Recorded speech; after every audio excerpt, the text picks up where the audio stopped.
تو آج کے لیے ہم نے جس عنوان کا انتخاب کیا ہے وہ لفظ ماء ہے۔ ماء لفظ عربی میں کہتے ہیں پانی کو، تو ہم نے آج کے اس وقت کے لیے موضوع جو انتخاب کیا ہے پانی۔ تو آئیے سنیے کہ پانی کیا چیز ہے۔ ارشاد باری تعالیٰ ہے قُلْ أَرَأَيْتُمْ مَنْ أَصْبَحَ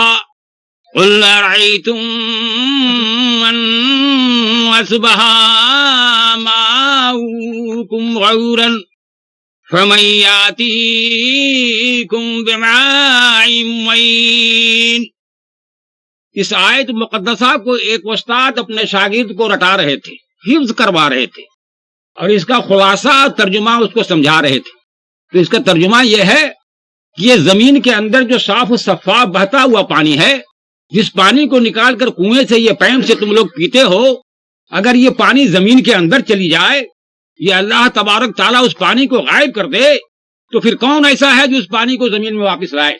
بعض جگہوں میں ہے کہ یہ زمین پر جو ندی نالے بہتے ہیں، سمندر اور دریا ہے، ہم آسمان سے پانی برساتے ہیں، اگر ان ندی نالوں کو، ان دریاؤں کو، یہ زمین کے اندر بہتی ہوئی پانی کو ہم اٹھا کر لے جائیں تو کوئی ایسا ہے کہ پھر اس پانی کو واپس لا سکے؟ ہرگز کوئی ایسا نہیں ہے۔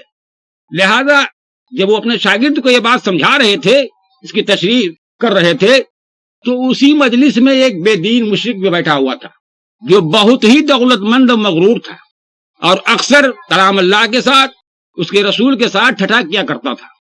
تو اس نے کہا بالموال والمعین، اگر ایسا ہوا تو 7 ہتھیاروں کے، 7 مددگاروں کے ہم پانی لے آئیں گے۔ اور یہ کہتا ہوا ٹھٹھا اس نے مذاق کیا، تمسخر کیا، اور اپنے گھر کو چلا گیا، کیونکہ برابر وہ ایسا ہی کیا کرتا تھا۔ اب دیکھیے اللہ کی شان، رات کو جب سو کر کے اٹھا صبح کو تو مکمل نابینا ہو گیا، بالکل اندھا، لیکن وہ آنکھیں ململ کر دیکھ رہا ہے، اس کو اپنی آنکھوں پر یقین نہیں آ رہا کہ ہم کو سجائی کیوں نہیں دے رہا ہے۔ بہرحال جب اس نے یقین کر لیا کہ واقعی میں اندھا ہو چکا ہوں، تو چیخنے چلانے لگا، سر پیٹنے لگا۔ لہذا بہت سے لوگ اس کے گھر والے اکٹھے ہو آئے، کیا بات ہے؟ اس نے کہا کہ میری آنکھوں کی بینائی ختم ہو گئی، روشنی ختم ہو گئی، ہم کو تو کچھ سجائی نہیں دیتا ہے، تم لوگ ذرا غور کر کے دیکھو کہ ہماری آنکھ میں کیا ہوئی۔ لہذا اس کے لوگوں نے اس کی آنکھ کو بغور معائنہ کیا، دیکھا بھائی تو آنکھ میں تو کوئی خرابی نہیں تھی، نہ لالی ہے، نہ کوئی چھالی ہے، نہ کوئی ماڑی ہے، نہ کوئی پھولا ہے، لیکن روشنی غائب ہے۔ کسی کو یہ بات سمجھ میں نہیں آئی، لہذا دولت مند آدمی تھا، کہ فلاں حکیم کے پاس چلو، لوگ ان کے پاس لے گئے۔ تو حکیم صاحب نے جب بغور معائنہ کیا اس کی آنکھ کا، تو انہوں نے کہا کہ تمہارے آنکھ کی پانی غائب ہو گئی ہے، اور جس وقت رات کو وہ سو رہا تھا اس کو ایک آواز ملی تھی کہ اے مشرک، لے تیرے آنکھوں کی پانی غائب ہوئی، اگر تم میں طاقت ہے تو اس پانی کو واپس لا۔ یہ آواز اس کو ملی تھی۔ اب اس کو ہوش آیا کہ رات میں جو ہم کو آواز ملی تھی، یہ ہو نہ ہو اسی کا خمیازہ ہم کو بھگتنا پڑ رہا ہے کہ ہمارے آنکھوں کی پانی ہی غائب ہو گئی۔ اب ذرا غور فرمائیے کہ ہم لوگ جو دیکھ رہے ہیں، یہ خرقت، یہ مخلوق جو اپنی آنکھوں سے دیکھتی ہے کیا چیز؟ یہ پانی ہے۔ آنکھ کا جس کو کہتے ہیں کہ دیدہ کہتے ہیں، تو دیدہ کیا چیز ہے؟ سفید جمع ہوا پانی، جیسے کہ کسی بیضے کو آپ توڑیے گا اس سے سفید پانی نکلتا ہے، تو ویسے ہی آنکھ کے اندر جو دیدہ جو چیز ہے جس سے ہم لوگوں کو دکھلائی دے رہا ہے، وہ کیا ہے؟ سفید پانی کا ایک ڈھیلا ہے، جس سے کہ آنکھ میں ہر وقت نمی رہتی ہے اور جس سے ہم لوگوں کو روشنی دکھائی پڑتا ہے۔ اگر وہ پانی خشک ہو جائے تو اس کا پھر کوئی علاج نہیں۔ تو ہم کس چیز کی قوت سے دیکھ رہے ہیں؟ وہی ماء، یعنی پانی، یعنی پانی کی قوت سے ہم دیکھ رہے ہیں۔ ہمارا آنکھ کیا ہے؟ پانی ہے۔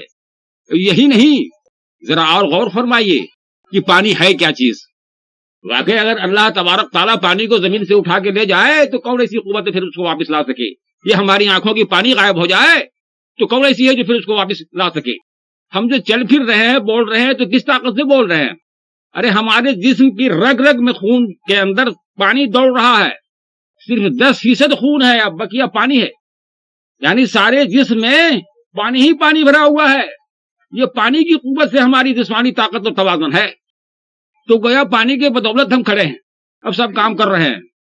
اور حقیقت تو یہ ہے کہ خدا تعالیٰ فرماتا ہے لم یخلقکم فی ماء مہین، یعنی ہم نے تم کو پیدا کیا ایک بوند پانی سے۔ اب ذرا غور فرمائیے کہ ہماری پیدائش کس چیز سے ہے؟ ایک بوند پانی سے ہے، کہ اسی سے خدا تعالیٰ نے ہم کو پیدا کیا۔ اب بعض جگہوں میں آیا ہے واللہ خلقا من کل دابۃ من ماء، یعنی ہم نے زمین پر ہلنے والی ہر مخلوق چوپایا کو پیدا کیا تحقیق پانی سے، لیکن لفظ دعویٰ کہہ کر کے خدا تعالیٰ نے تمام مخلوقات کو ایک ہی دائرے میں گھسیٹ لیا، کیونکہ سب کی پیدائش ایک ہی طرح سے ایک کیڑے سے ہے۔ انسان کی پیدائش ہو یا حیوان کی پیدائش ہو، چرند و پرند کی پیدائش ہو، سب کی پیدائش ایک دعویٰ ایک کیڑے سے ہے جس میں صرف ہلنے کی قوت ہوتی ہے۔ تو خدا تعالیٰ فرماتا ہے کہ زمین پر ہلنے والی دعویٰ کو ہم نے پیدا کیا پانی سے۔ اب ذرا غور فرمائیے کہ تمام مخلوقات کی پیدائش پانی سے ہے، یہی نہیں بلکہ یہ زمین و آسمان بھی پانی سے پیدا ہوا۔ کہتے ہیں کہ خدا تعالیٰ نے اپنی رحمت سے یا اپنی قوت سے ایک سبز جوہر پیدا کیا، پھر کیا کیا اس نے کہ اس پر ہیبت کی نگاہ ڈالی، تو وہ سبز جوہر جو تھا پانی پانی ہو گیا۔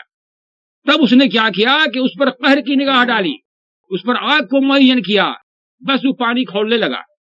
جب وہ پانی کھولنے لگا تو کیا ہوا، اس سے بھاپ اٹھا، بخارات خارج ہوا، تو وہ بخارات سے اس نے سماوات کو بنایا، اور اس سے جو کثافت خارج ہوئی، جو دخان نکلا، اس سے اس نے یہ زمین بنایا۔ تو گویا یہ زمین و آسمان کس چیز سے پیدا ہوا؟ یعنی پانی سے۔ اب ذرا ایک قصہ، ایک تفصیل سنیے۔ ایک بادشاہ تھا تو اس کو شکار کھیلنے کی بڑی شوق تھی، مہینے میں کئی بار جنگل میں وہ شکار کے لیے جایا کرتا تھا۔ لہذا اپنے معمول کے مطابق ایک روز اپنے کچھ معاون مددگار کچھ سپاہ کے ساتھ شکار کھیلنے کے لیے جنگل کو گیا، اور شکار کی تلاش میں اس جنگل میں چلا گیا۔ اچانک اس کی نگاہ ایک ہرن پر پڑی۔ اب اس کو شکار کی تلاش تھی، اس نے اپنا گھوڑا اس کے پیچھے ڈال دیا۔ اب ہرن بھاگتی جا رہی ہے، اور وہ بھی جو ہے گھوڑا دوڑا کے سرپٹ اس کے پیچھے دوڑا چلا جا رہا ہے۔ تو کبھی ہرن جو ہے نزدیک آ جاتی تھی اور کبھی دور۔ اسی طرح سے اس ہرن کے پیچھے دوڑتا دوڑتا وہ بہت دور نکل گیا، یہاں تک کہ اس کے معامل لوگ جو تھے بہت پیچھے رہ گئے، اور جنگل کی بھول بھلیا پیچیدہ راستوں میں کسی اور راستے سے کسی اور طرف نکل گیا۔ جب بہت دور نکل گیا وہ، اچانک ہرن جو ہے جنگل میں غائب ہو گئی، اور وہ تھک ہار کر ایک درخت کے نیچے بیٹھ گیا۔ اب اس کو پیاس معلوم ہوتی ہے، کیونکہ اس کے جسم کا سارا پانی پسینہ بن کے بہ چکا تھا، یعنی اس کی زبان خشک ہو چکی تھی، اس کا حلق سوکھ گیا تھا، یعنی اس کو پیاس لگی، شدت کی پیاس۔ حتی الامکان اس نے تلاش کیا، ادھر ادھر نگاہ دوڑایا کہیں پانی ہو، لیکن پانی اس بیاباں میں کہیں تھا ہی نہیں۔ لہذا وہ مایوس ہو کر ایک درخت کے نیچے بیٹھ گیا۔ لیکن کب تک؟ پیاسا آدمی کو چین نہیں ملتا، بھوک برداشت ہوگا لیکن پیاس بے چین برداشت نہیں ہوتا، بڑی بے چینی اس میں ہوتی ہے۔ لمحہ لمحہ اس کی بے چینی بڑھتی گئی۔ اب اس کو ایسا لگا کہ بس آج ہم بغیر پانی ہی کے مر جائیں گے، اور پہلی بار اس کو دنیا میں اس بات کا احساس ہوا تھا کہ پانی بھی کوئی قیمت رکھتی ہے، کیونکہ وہ بادشاہ تھا۔ اس نے کب ایسا سوچا تھا کہ پانی بھی کوئی قیمت ہے؟ لیکن پانی وہاں تھا کہاں؟ اس کو یقین ہو گیا کہ یقیناً اب ہم مر جائیں گے، اس کے سوا کوئی چارہ نہیں ہے، آج پانی کے بغیر ہم مر ہی جائیں گے، کیونکہ ہمارے معاون مددگار پتہ نہیں کہاں رہ گئے، اور ہم تو اس طرف بیاباں میں ہیں، یہاں کہیں پانی نہیں ہے۔ نتیجہ یہ ہوگا کہ آج ہماری جان پانی کے بغیر نکل جائے گی۔ لہذا وہ ایک درخت کے سائے میں بیٹھ گیا۔ اس کی بدن کی قوت جو تھی وہ جواب دے رہی تھی، اس کی آنکھیں پترا رہی تھی، حلق سوکھ رہا تھا، اور زندگی سے وہ مایوس ہو گیا۔ کیا دیکھتا ہے کہ ایک شخص ادھر سے چلا آ رہا ہے، اس کے لباس سے، اس کے وضاقتہ سے معلوم ہوتا ہے کہ کوئی فقیر ہے، لیکن یہ کیا، اس کے ہاتھ میں پانی کا ایک باسن، ایک مٹکا ہے۔ اس کو امید ہو گیا کہ یقیناً وہ شخص پاس پانی ہے، اگر وہ میرے نزدیک آ گیا تو میں پانی اس سے مانگ کر پیوں گا۔ اور لاشعوری طور پر وہ کیا کرتا ہے کہ چلو چھان دیتا ہے جیسے وہ پانی پی رہا ہو، یعنی پانی کی اتنی تڑپ اس کے دل میں پیدا ہوئی کہ لاشعوری طور پر وہ چلو چھان کے منہ پہ لگا لیا کہ فوراً پانی پی لے، اب جی بھر کے پانی پیے، لیکن پانی تو ابھی دور تھا۔ لہذا پھر اس کو اپنی غلطی کا احساس ہوا، لہذا وہ فقیر قریب آئے، فوراً اس نے سوال کیا کہ بابا اگر تمہارے پاس پانی ہو تھوڑا پانی پلا دو۔ وہ فقیر مسکرائے، لیکن پانی تو ہے، لیکن اس بیاباں میں پانی کی بڑی قیمت ہے بیٹا، یہ پانی تم کو ہم اس طرح نہیں دیں گے۔ کہیے بابا آپ کیا چاہتے ہیں، کیا مانگتے ہیں؟ کہیں تمہاری نصف بادشاہت ہم چاہتے ہیں، تمہارا نصف بادشاہت جو ہے، نصف ملک جو ہے ہم کو دے دینا ہوگا، کہیں کی بخوشی ہم کو منظور ہے، ہم کو آپ پانی پلا دیجئے۔ لہذا اس فقیر نے وہ پانی کا کوزہ اس کے طرف بڑھا دیا، بادشاہ نے خوب شیر ہو کے پانی پیا، ہو جی بھر کے بھرپیٹ پانی اس نے پی لیا، اور پانی پینے کے بعد تو پھر اس کی قوت برقرار ہو گئی جسمانی، جیسا وہ تھا ویسا ہی پھر ہو گیا، اٹھ کھڑا ہوا اور کہا کہ بس چلیے بابا، یہ جو گھوڑا ہے آپ اس پر بیٹھ جائیے اور ہم چلتے ہیں، آپ اپنی نصف بادشاہت جو ہے اپنے حوالے کیجیے۔ تب وہ فقیر مسکرائے، کہیں بیٹا ارے تیرے سارے بادشاہت کی قیمت کیا ہے؟ یہ ایک کوزہ پانی تم نے دیکھ لیا رے؟ ارے تمہاری بادشاہت کی حقیقت کیا ہے؟ یہ ایک کوزہ پانی ہے، اور ہمارے لیے یہ ایک کوزہ پانی اللہ کی رحمت ہی کافی ہے، مجھ کو تیری بادشاہت نہیں چاہیے۔ یہ کہہ کر وہ فقیر چلتے بنے۔ اب ذرا غور فرمائیے کہ ایک بڑی سلطنت کی قیمت کیا ہے؟ ایک کوزہ پانی۔ تو خدا کا شکر ہے کہ پانی بافراط زمین پر موجود ہے، لیکن پانی کو ہم لوگوں نے سمجھا نہیں کہ پانی ہے کیا چیز۔ اگر اس کو ہم سمجھ لیں کہ پانی ہی اللہ کی رحمت ہے اور پانی کی اصلیت کو جان لیں تو یقیناً ہم اپنے سارے کو پہچان لیں گے۔ اب ذرا غور فرمائیے، خدا تعالیٰ فرماتا ہے وَلْيَنْظُرِ الْإِنسَانُ مِمَّا خُلِقَ مِن مَّاءٍ دَافِقٍ۔ اس کے بعد اور آیتیں ہیں، وہ کہہ رہا ہے کہ چاہیے انسان کو اپنے تئیں غور و فکر کرے کہ آیا ہم نے اس کو کس چیز سے پیدا کیا پانی سے۔ اب ذرا غور فرمائیے کہ ہماری پیدائش پانی سے ہے، تو وہ پانی ہے کہاں؟ ارے جس پانی سے ہماری پیدائش ہے وہ پانی کہاں ہے؟ ارے وہ پانی تو یہی موجود ہے، وہ پانی تو ہمارا ماں باپ ہے جس سے کہ ہم پیدا ہوئے۔ بہرحال تو وہ لوگ جس باتوں کو نہیں سمجھتے اور ایمان نہیں لاتے جان پہچان کر خدا تعالیٰ کے، تو کیا ہوگا؟ دنیا میں بھی اندھے ہیں اور قیامت میں بھی اندھا اٹھیں گے۔ بہرحال خدا تعالیٰ نے جب آدم علیہ السلام کا پتلا کو بنایا، مٹی سے بنایا انہوں نے، لیکن مٹی کے خلاصے سے بنتا ہے، اور روح کو جب یہ حکم ہوئی کہ داخل ہو قالب آدم میں، تو روح بحکم الہی قالب آدم میں داخل ہوئی، لیکن روح جو ہے نہایت نازک لطیف چیز ہے، جب اس کے اندر وہ داخل ہوئی تو دیکھتا ہے کہ بالکل اندھیرا تاریکی ہے، فوراً گھبرا کے باہر نکل آئی، کہتا ہے یا اللہ یہ پتلا خاکی ہے، اس میں تاریکی ہے، بھلا میں کیوں کر اس میں رہوں گا؟ تو اللہ تبارک تعالیٰ فرماتا ہے کہ اے روح، ارے بغور ذرا دیکھ آدم کی پیشانی کی طرف کہ میں نے اس میں کیا چھپا کے رکھا ہے۔ جب روح نے غور کیا کہ یہ جو مکان ہے، یہ جو مٹی کا گھڑا ہے، یہ گھڑے میں تو اللہ کی رحمت بری ہوئی ہے۔ ارے اللہ نے اپنی رحمت للعالمین کو اسی میں رکھ دیا تھا۔ جب اس نے دیکھا کہ اللہ کی رحمت اور رحمت للعالمین اسی مٹی کے گھڑے میں ہے، تو کیا ہوا؟ ہزار جان سے وہ سیبتا فریبتا ہوئی اور فی الفور آدم کے جسم میں داخل ہو گئی۔ اگر اس رحمت کو ان کے اندر نہیں رکھا جاتا تو ہرگز روح ہم میں اور آپ میں قرار نہیں پکڑتی۔ تو رحمت ہے کون؟ بھائی یعنی پانی۔ اب ذرا غور فرمائیے کہ جو لوگ دنیا میں نیک کام نہیں کرتے، خصوصاً زکوٰۃ و خیرات نہیں کرتے، اپنی نمازیں قائم نہیں کرتے ہیں، تو کیا ہوتا ہے؟ مرنے کے وقت ان کی پیاس کو غلبہ ہوتا ہے، زبردست پیاس معلوم ہوتی ہے ان کو۔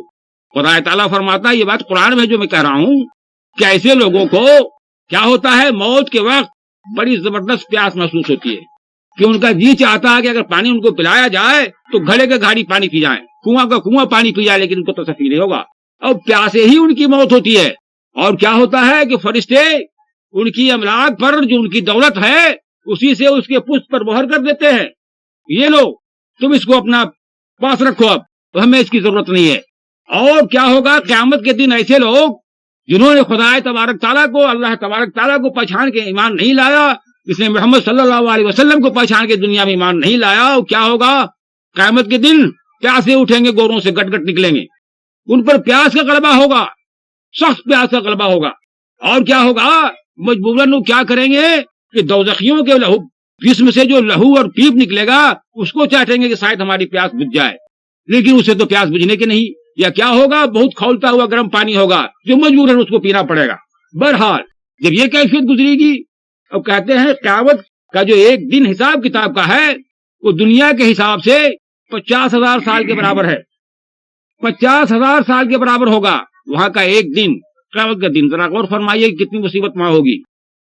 تو خدا تعالیٰ کیا کرے گا کہ بصورت انسان ان کے سامنے آئے گا اور کہے گا اے منافق، اے مشرک، چل میں تیرا خدا ہوں۔ تو یہ لوگ کیا کہیں گے کہ نہیں، تو میرا پروردگار نہیں ہے۔ خدا تعالیٰ کہے گا کہ اگر تیرا پروردگار آئے گا تو تو پہچان لے گا، کہیں گے بے شک۔ تب کیا کرے گا خدا تعالیٰ؟ اپنی رحمت کو اس کے سامنے کر دے گا اور کہے گا دیکھ ذالکم اللہ ربکم، یہ ہے تمہارا رب۔ اس وقت وہ کیا کریں گے؟ شرمندگی سے سر جھکا لیں گے۔ حکم ہوگا کہ سجدہ کرو، لیکن وہ سجدہ نہیں کر سکیں گے۔ بس ذالکم اللہ ربکم، یہ ہے تمہارا خدا تعالیٰ جس نے تم کو بنایا اور پیدا کیا، لیکن تم کراہیت کرنے والوں میں سے تھے، تم نے اللہ اس رسول کو پہچان کے ایمان نہیں لایا، اب تم اس کی بھگتان بھگتو۔ حکم ہوگا فرشتوں کو وہ ان کو دوزخ میں لے جاؤ، لہذا تمام منافقین و مشرکین جتنے ہیں سب کے سب دوزخ میں ڈال دیے جائیں گے۔